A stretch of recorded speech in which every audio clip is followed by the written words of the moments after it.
else. We don't waste any time on this show no more. We're going to get into the story right here where a commentator gets mad at his co-host. Oh, this was so beautiful. I love it right here. So we got Ian Eagle.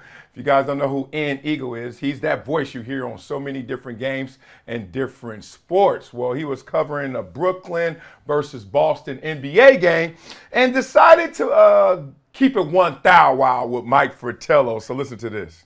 Threes coming from all over the place, and then everything that could go wrong, foul, ball goes in, N1, stops the clock, turnover, missed free throws when you got fouled of it. It was crazy. Could I make one point? Sure can.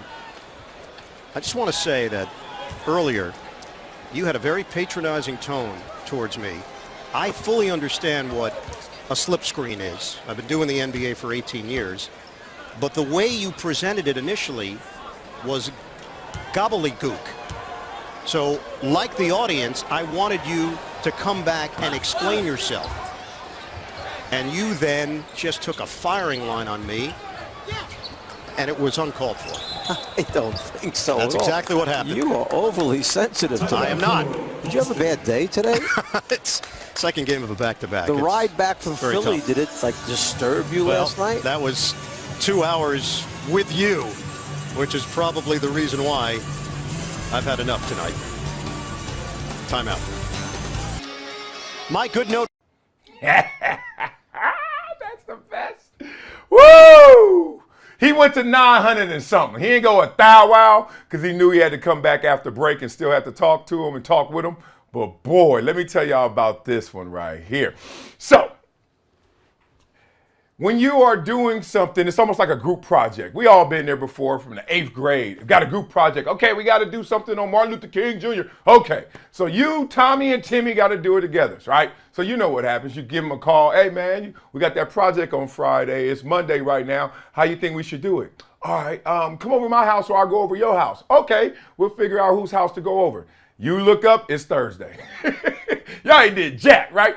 And then all of a sudden you're like, man, hey, then you call him like, hey, you got to come over. He's like, I can't. Can you come over here? I can't. And then you're sitting there like, that's why I hate group projects. They never work out perfectly. It never works out evenly, 50-50. Stop playing, right? So you sitting there in your head the whole time like, this dude gonna flake now. I got to do more of the work. Y'all trying to work it out over FaceTime, whatever the hell. You turn in something, you get a B+. All right?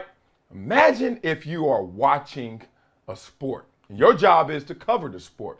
If you're the play-by-play guy or if you're just the announcer itself, you're the guy or color. You got to be the one that makes sure that people are seeing or hearing what the sport is. And you with somebody else who on a whole different page, on a whole different level, right? And it could be personal. Hey, before these 3 hours of us covering this Boston game, what were we up to? Production meetings. Hey, man, I ain't like how you talked to me at lunch. I ain't like how we got in that car ride over here and you were talking about me, etc. All that stupid stuff, right? That happens, and especially on daily shows, that shit happens all the time. You got somebody in their feelings, somebody coming at you, and at the same time, you're supposed to compartmentalize and do the job right there. That's one of the things I used to hate the most is not only are we seeing this from different perspectives, which I actually embrace because, dude, as long as you can deliver and tell me what you're thinking, let's talk through this. But I hate it when people got challenged because in this world today, a lot of people wrap their ideas around their identity. Say this again. Ideas around identity. So whatever they're saying and talking about, they take it to heart like I'm talking about them. No, I'm talking about it, not you. And then when that happens and we still got to do this job in front of us, fireworks in the air. So this was hilarious because usually you don't confront that awkwardness. Usually you let it subside. Like 9 times out of 10, you just let your co-host go to break and they like this. They ain't looking up once in that 3-minute commercial break. You're like, hey, dog. You see, whoever the one that's in the right is sitting there like, this fool over here tripping. All right? It's happened to me 1,000 times to 1,000 different people that I work with all the time. And then you come back, they do their job, but now they not laughing at your jokes, right? Now they ain't filling in the blanks where they usually jump in and y'all got that double dutch going, right? Nah, these ropes getting tangled now. And it's just hilarious. You're like, dog, you really in your feelings like that, right? And sometimes we've seen it erupt on air. But this one went as close as you can get to Thou Wow without it really touching that line or crossing that line. So y'all got to tell me some of the stories y'all have seen, some of the encounters you've seen, some of the times where you've seen on air, they going at it. And I'm not talking like Skip Bayless, Jalen Rose, or Richard Sherman, Skip Bayless, damn Skip, because you can see that they already came in with the gat cocked. Like, yeah, I'm about to get this fool today. Oh, like in the back of minutes. Yeah, I'm going to get this motherfucker. He out there right there, right? They were ready for that, premeditated. I'm talking about you could just see like, woosah, let me clear the air. Yo ass out there tripping. So beat it up in the comments. Do you think he was overly emotional?